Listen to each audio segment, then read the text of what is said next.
Welcome back to Crystal Clear! I'm Vox, and with the premiere of Steven Universe Future this upcoming weekend, classified as a limited epilogue series separate from the original, we can and should view the first 5 seasons as a complete story. That being said, as is the case with any television series, there are going to be highs, lows, and changes. Some for the better, some for the worse. Those all tend to grab our attention, whether the show wants us to or not, typically when we take a step back and review a complete season, even if it's just in our heads. Though a good second instance is usually the season premiere, as the mission for most season premieres is to establish the tone for a season. As the resident Steven Universe guy on this channel, can you tell? I'm going to step in Retro Nemo's place of ranking in top 10s to invade his gimmick and infect yet another component of this channel with Steven. Get ready to hear my own terrible takes as I run through and rank every season of Steven Universe. And I'm going to issue a potential spoiler warning. I don't know, maybe you don't watch the show or you haven't caught up with it, but you saw this video and you're recommended and thought, why not? With all that said, let's dive in.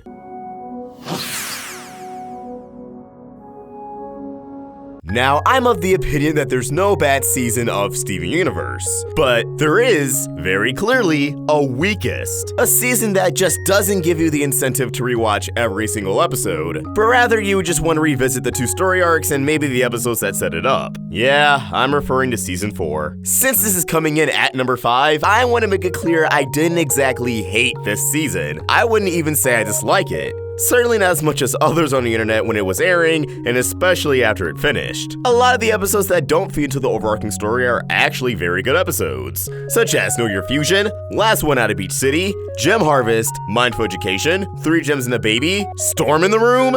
It's all pretty hype. But I do think it suffers from a lot of the episodes, even the good ones, dragging their feet to make a point. And it suffers even more from the few episodes that don't contribute much of anything, beyond the staple, learn a moral at the end of the episode thing, that the show in itself evolved past. And even if you get some entertainment out of the weaker episodes, when it comes to the grand scheme of things and how this all ends, it kinda just feels like a waste of time. Some episodes just come natural to the crew and it shows. For example, Know Your Fusion. Hey, we introduced Steven's first fusion with a gem. That fusion definitely deserves to be carved out. But hey, how about we throw in another fusion in there with sardonyx? What if we break the 4th wall, incorporate cynical humor, and something Steven Universe always excels at, spin a chill environment the show has set into something that really hits the emotional core. None of the episode feels like a waste of time or that they're dragging their feet, but it's because the crew already knows what characters are going to be a big deal, and thus, when they're not focused on advancing the story, it's a lot easier to just have fun. And I wish the show had more episodes like this. Now luckily we will in future with a very special episode, focusing on Sunstone and Rainbow Quartz 2.0 in a fun gimmicky situation, but the only other episode I can find this comparable to is House Guest back in season 1. Of course you also have Mindful Education, an episode that in all honesty should have been the season premiere. Yeah, while the homage to slapstick comedy was pretty amusing to see, alongside Peridot bubbling her first gem, riddle me this,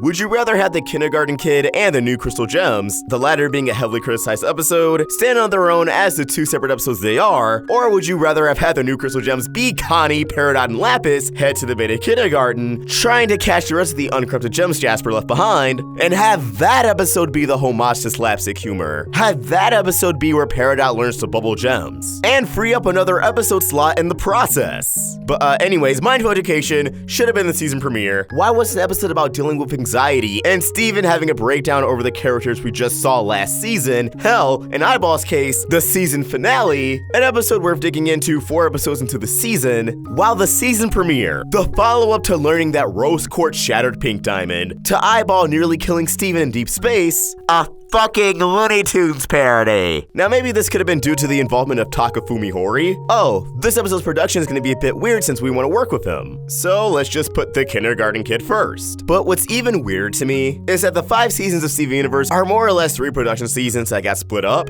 Season 1 being 52 episodes, Season 2 originally being 52 episodes, and Season 3 originally being 52 episodes. But sometime during Season 2 they start splitting them all up. Oh, the second half of Season 2 is now Season 3, and Season 3 is now Seasons 4 and 5. So the actual beginning to a production season, again, unless something got shuffled around, which I would completely believe and would want to believe, was a Looney Tunes parody for what was the show's final production season. Now, I recall in the podcast a member of the Crewniverse actually referring to Season 5 as Season 4, so maybe things just got rearranged and 5 actually was its own production season. After all, it did get extended in episodes from its initial order, so it checks out. But yeah, a lot of these episodes feel like they just take too long to make a point. And the episodes that are completely fine and entertaining through and through, they suffer from what's going on in the show's story in itself. It's hard to watch random townie shenanigans, and even just something as enjoyable as the gems f***ing around, when the show has introduced the concept of a much more appealing pink diamond, and then later a trip to space to a human zoo, experiencing the diamond's grief, and then the ominous looming threat of more townies being abducted, which again has an impact on how we view the rest of the show. Like, I don't know if this is supposed to be intentional or not, but the first actor storm in the room feels really weird considering that will be all. Yellow Diamond states that there's still time before the cluster emerges and thus still time to grab up some humans. So when Connie's mother is MIA in the beginning of the episode, Connie freaking out, overthinking what could have happened to her mom, we as an audience, whether if it was intentional or not, are going to be led to believe, oh, she got abducted. Connie's thinking all of these bad things happened to her when really, it was a homeworld thing, except nope, Priyanka is fine. Just a hectic day at work. And while I related to this scene a lot, freaking out because your parent isn't home by their usual time, and they unusually haven't contacted you, they're usually a lot more punctual, I completely get and appreciate that. Especially when you consider the humans didn't even get abducted until Navy went back to homeworld, this potentially intentional misdirect just feels weird. Like in hindsight, what was the point of this? Just move on with the episode. Something with the premise of Steven goes to Rose's room and spends time with his mom shouldn't result in the episode where that finally happens halfway through. Considering the show before this season was a lot faster paced in episodes like this, it just comes across as jarring even though it is a good episode. And that's not to say slow episodes are a bad thing. We'll actually touch on those more later because the show knows how to pull it off. But slow episodes don't really work for things like the new Crystal Gems, Lion 4, and yes, Room for Ruby, because we either already see the end of the episode coming a mile away, or because the episodes do drag for so long. Because the show already had bigger reveals before this point, your expectations are that this episode is slow because it's going to accumulate in something huge. And with Season 4, it usually doesn't. Anyways, I talked way too long about Season 4, I'm gonna move on now, before this video ends up being way longer than it needs to be. We good? We good.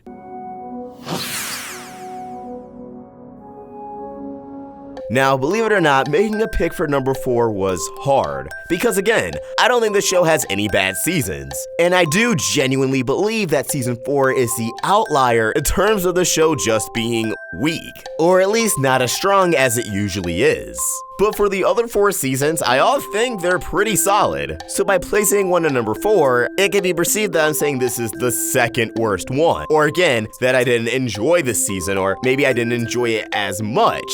And that's not really true. That being said, my number 4 is, well, Season 2. Oh god, where are the pitchforks? Now, there's nothing really offensive or off-putting about Season 2 in terms of how the episodes are constructed and how the narrative carries out, but now that the show had the basic pieces of the puzzle laid out, you do get the sense that there was a lot of experimentation on how to execute it. Now, Season 2 is when I was able to watch the show every single premiere. By that point, the jailbreak boom happened, tons of new fans came on board. I was very much getting excited about all cartoons again after kind of closing off my taste for a bit, leaning more on live-action sitcoms for a second. Utter garbage, trash, I know. But Season 2 gave me such a special, unique feeling of excitement every time an episode aired. I think a lot of that had to do with the atmosphere, i.e. excellent promotion and time slots for both Steven Bombs and weekly episodes.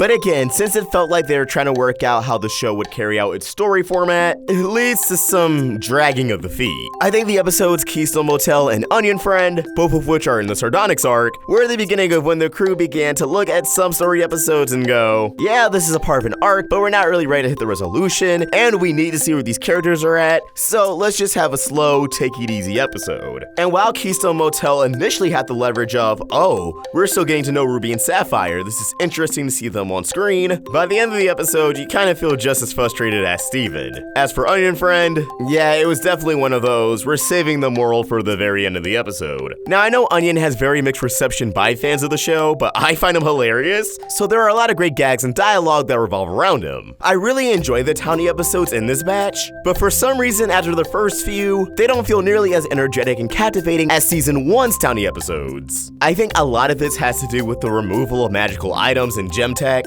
Corrupted gems also became less of a threat, so it just leaves only the dialogue and character interactions, which can only go so far when your first season had a mix of both. Nevertheless, the bigger focus on Peridot really elevated everything, even I feel like the barn arc went on for a bit too long, to the point where it carried into Season 3, even though that was more of a wrap-up. Like in total, we had 13 episodes at the barn. I do get why, when laying out the previous seasons, how fans get annoyed that we are only back on Homeworld willingly for 5-6 episodes. Still, it continued to flesh out the world building beyond Earth, give us a taste of the diamonds, and a very solid redemption arc. Also, Say Uncle is the most underrated episode ever. How do you guys thrive off fandom memes and jokes and just culture in general online, but sleeps on the episode that celebrates that? And well, don't say otherwise just because Uncle Grandpa's in it. He completes that episode. What other episode in Steven Universe do they use the term Gemsona verbally, that they directly acknowledge ships and the wacky side of cartoon logic, juxtaposing it with characters who are very much in their strict, grounded, this is our world logic?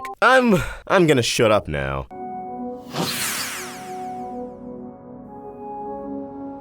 Coming in at number 3 is Season 1. Man, I don't even know where to begin. Steven Universe's first season is one of the strongest I've seen in animation, period. A lot of shows do not nail it on the first season, and while Steven Universe's isn't perfect, I'll be damned if it isn't something extraordinarily special. How does a show manage to be cute, charming, horrifying, creepy, emotional, and probably some other adjective all at the same time? Right off the bat, when it comes to writing and tone, Rebecca Sugar and the Crewniverse show that they were not a team to be taken lightly. Like the first minute or so of the entire series is Steven mourning that his favorite ice cream sandwich no longer exists in the store, getting mocked by it by one of the teenagers he looks up to, takes the freezer that housed said ice cream, arrives to his beach house attached to the temple of a giant woman, and comes home to his alien caretakers fighting monsters, including brutally snapping one of their necks. It's just so much at once, yet it works really well. And I feel like that can be said for a lot of Season 1. They throw so many crazy things at you, yet it's anchored in this weird small town setting. Like Beach City to me is akin to the cul-de-sac from Ed, Edd n Eddy. It's super small, we don't really see much of other cities at first. Even by the end there really, I guess. We explore other locations on Earth, but we don't really explore other cities on Earth. And yet, despite its small scale, it feels like there's a lot to do and see. It's the kind of charm that's also found in Gravity Falls. This feels like a real place. Granted, in cases for these shows, they are based off actual places, but you know, we're not gonna dive into all of that. This isn't a trivia video. But what's great about Season 1 is that the tone does stay consistent. Because the show was just beginning, and as a result, every episode in itself was a form of world building, they didn't really have a distinct difference of what was a plot episode and what was a breather or townie episode, as distinct as they were in the other seasons. It meant we were prone to learning something new at any given moment. We weren't able to surmise if this episode was going to be a game changer or something majorly important just by the characters who appear in the first few seconds. Something that's a lot easier to identify in later seasons. The episodes and the world as a whole had this sense of unpredictability. You never knew what you were going to learn or what to expect. Anything could go in a completely different route at any second. And for better or worse, they threw so many concepts at us, both magic and sci-fi, that it felt there was always something for Steven and the Crystal Gems to do. That it wasn't just a stick out at the very end for a moral kind of episode. Everything felt like an adventure, even if we were just relegated to Steven's house, because the gem rooms enable it to be this endless world. But when it does come to the purely story episodes, not only did these accomplish getting the ball rolling, but they had this distinct cinematic vibe to them. Something that this show naturally just couldn't keep up as it shifted more and more into serialization. But back when those interconnected stories were sparse, they knew exactly how to make them stick out. Not to mention, if you stick around the credits for Season 1 especially, as we ramp up closer to Jailbreak, the credits go from an evolution of Love Like You to just flat out ominous warnings. Credits becoming more and more distorted and eventually just becoming static. It was terrifying. But unfortunately, as the show went on and cable started cutting credits more and more, you could tell editors and sound design just did not see the point in putting in the extra effort to make the credits of episodes that much more cinematic, to add that much more to the immersion, if the only people people who saw it were the ones who were watching it online.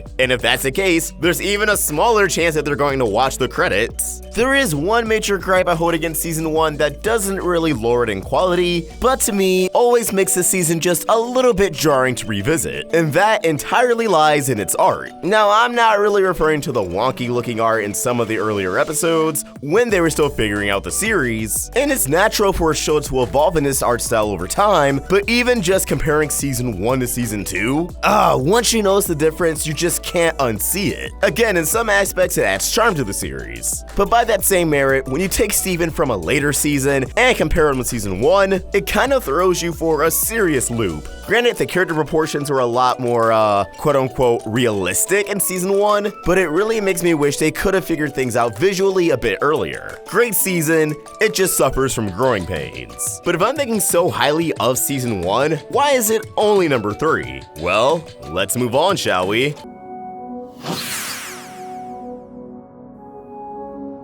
Now, by this point in the video, I imagine a lot of people are probably ticked off, because with our number 2 slot, there's obviously only 2 more seasons. And I already foresee many disagreements, but when it comes to the second best season of the show, I would have to give it up to Season 5. Now, I'm just gonna address the elephant in the room. It appears sometime in between Change Your Mind and the movie, more fans kind of turned on Season 5. Not necessarily calling it awful, but definitely feeling as if it was a bit messy, especially towards its second half. And I can completely see why. What I believe got shafted in Season 5 the most were resolutions to character moments, arcs that had a heavy focus in that season. Lapis and Peridot not really having a proper scene to make amends. The status of Pearl's mental health after revealing Rose Quartz was Pink Diamond was ultimately reduced to a few second follow-up in For Just One Day Let's Only Think About Love. And we really only explored the long-term effects of Steven turning himself into Homeworld through Garnet, as the episode Pool Hopping shines light on it. But with Pearl and Amethyst, once we get past the initial cooldown arc, how that dilemma affected them is never really touched on. And yeah, while I wish they did more with the story and world building in this season, and could have done without the big show, I gotta say, despite the lows in the season that were likely the product of the Crewniverse being tight for time, putting some of the things they wanted to get to in Season 5 into Steven Universe Future, I gotta say, the highs we hit in this season are phenomenal. Steven going on trial in front of the Diamonds, Lars dying and coming back to life,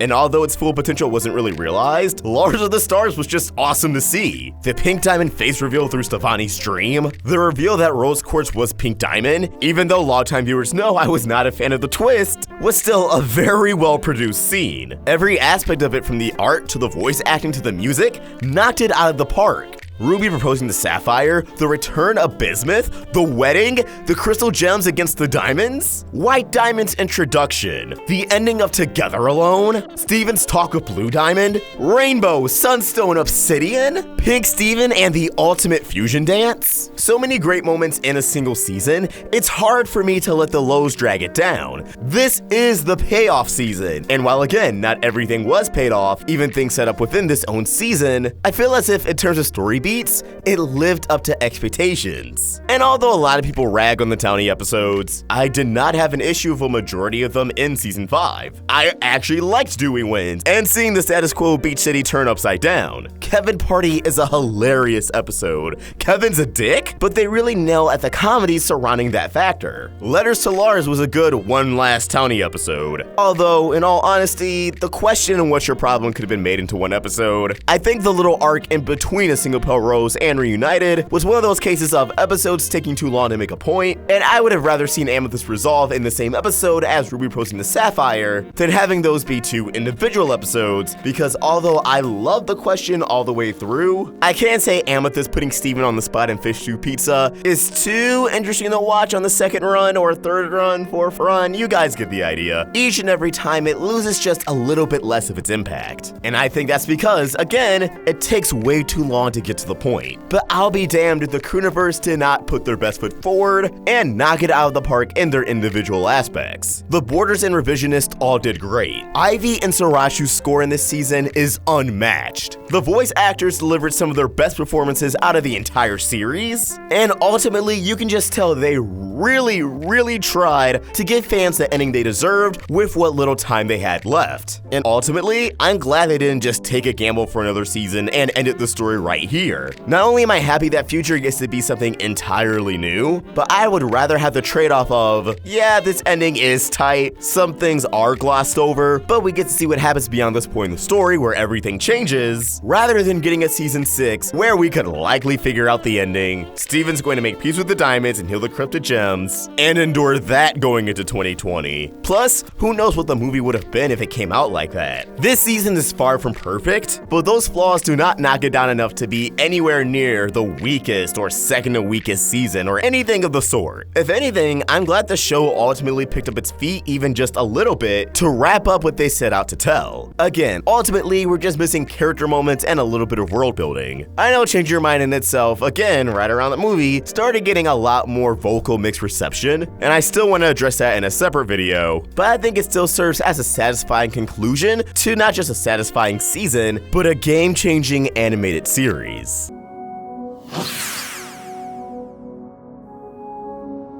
Alright people, here we are at number 1, and at this point you already know what it is, so just allow me to gush. I think season 3 is a perfect season of what Steven Universe is. And I'm not just saying that because Jasper is one of my favorite characters and she's the antagonist of the season. What they do with Jasper is a part of the reason, but it's far from the only factor that makes this the most enjoyable season, at least to me. Yes, Jasper allows the season to have a clear-cut antagonist from beginning to end, but it manages to take every aspect of the show's premise and cause him to intersect in a very natural way. Steven's learning how to control his powers while discovering new ones. Recovering the corrupted gems turns into a race against time against Jasper, who's building her own army. Lapis and Peridot adjust to their new lives on Earth. And Steven learns a lot from his interactions with his human friends. On that note, the Townie episodes this season are all bangers. Drop Beat Dad features the return of Marty to teach Sour Cream and the audience a very hard-hitting lesson. Too Short to Write uses a common location found in Steven's everyday life to explore and further develop Peridot and the lack of her powers. The new Lars elaborates on Steven's powers of a brand new one, while also serving the turning point for Lars' character arc, as from this episode onward, he really steps back from being an asshole. And he really does try, like, his shirt changes after this one. He consistently wears the shirt Steven picked out, because he realized, oh my god, people preferred Steven using me as a puppet to how I actually am. I need to straighten up. Beach City Drift elaborated on Stevani and Steven and Connie's relationship in a meaningful way, while also being a homage to Initial D. Restaurant Wars saw Steven amend a drift between two different parties, and also having one of my favorite gags with Coffee almost branding Steven. Kiki's Pizza Delivery Service is one of my favorite episodes, period, with again, elaborating on Steven's powers and having a very meaningful lesson. Greg the Babysitter perfected flashback episodes and just saw how enjoyable Greg and Rose's relationship was to watch. That Rose genuinely did love Greg, and that she genuinely learned a lot from him. The relationship was the building blocks for the revolution that was Steven. This season also nailed how to do slow episodes, with Alone at Sea in beta. And of course, there are so many standout episodes in this season. Super Watermelon Island, Hit the Diamond, Mr. Greg, Bismuth, Earthlings, and of course, Bubbled. Because of how Steven Universe aired, we really just remember the standout episodes for the episodes themselves and not the seasons they aired in. But because of this, when you look back and reflect, season 3 was really banger after banger. Oh, and I almost forgot Gem Hunt, another great way of doing a slow episode, focusing in on corruption and Steven realizing corrupted gems aren't just mindless monsters. There's so much more than that. But in this mission to catch a corrupted gem, they begin to unravel Jasper's plan, who, the entire episode, just like Alone at Sea, she drums up this underlying tension. You know something's going to happen. You know she's likely the reason, but it doesn't take away from the impact of her reveals, when she finally rears her head and makes her move. I will say, because Jasper gets corrupted and we have the rubies to close off the season, the pacing does feel a little bit off in that regard, because it is such an obvious shift in threats, and thus the tone and stakes, but they balance it out with the reveal of Rose Quartz allegedly shattering Pink Diamond. And just like season 5, the music really stands out in this season, both vocal and instrumental. I think season 3 isn't cherished as much as it is, simply because its initial airing was the Summer of Steven event. Most of it was a blur, but if there's a season that I feel is peak Steven Universe, even if the story arc doesn't hit insane highs, it's definitely this one. My only real complaint with Season 3 is that the Crystal Gems could have appeared a bit more. The bigger story arc of the season is focused on Amethyst, but Garnet and Pearl, well, after Mr. Greg, really got shafted by the narrative. I don't know if this was due to scheduling or what, but when you go a few episodes without the Crystal Gems saying or doing anything, the world doesn't have as strong as an atmosphere as it could, but I think the quality of the episodes are too strong to really penalize it. I think if the rest of the season's focused on this clear-cut model, here's your lore about the diamonds, and here are your townie episodes, but Steven uses his powers, and they're just entertainingly wacky, then they, especially Season 4, would be fondly remembered, or at least given a lot less flack. But that's the name of the game. And again, the crew tried their absolute best, and I'm so happy they did. For all the problems Steven Universe does have, I would not trade the show we have now for anything else. Sure, we can always question what if. That's the entire point of my Steven Universe Rewritten series. Which, guys, I swear I'm not neglecting it, just trust me. But as always, these are just my thoughts, and I want to hear yours. What do you think? What's your order of the best or worst Steven Universe episodes? Let us know your thoughts in the comments below, or tweet your thoughts at Roundtable Vids. And for more of my own thoughts, you can find me at Vox. We're also on Instagram. Help the Roundtable grow by either becoming a member of this channel or supporting us over at Patreon. Link in the description. If you enjoyed this video, please throw a like and subscribe to the Roundtable for more great cartoon content. Thank you for watching, and I hope you have an awesome day. Vox, signing out.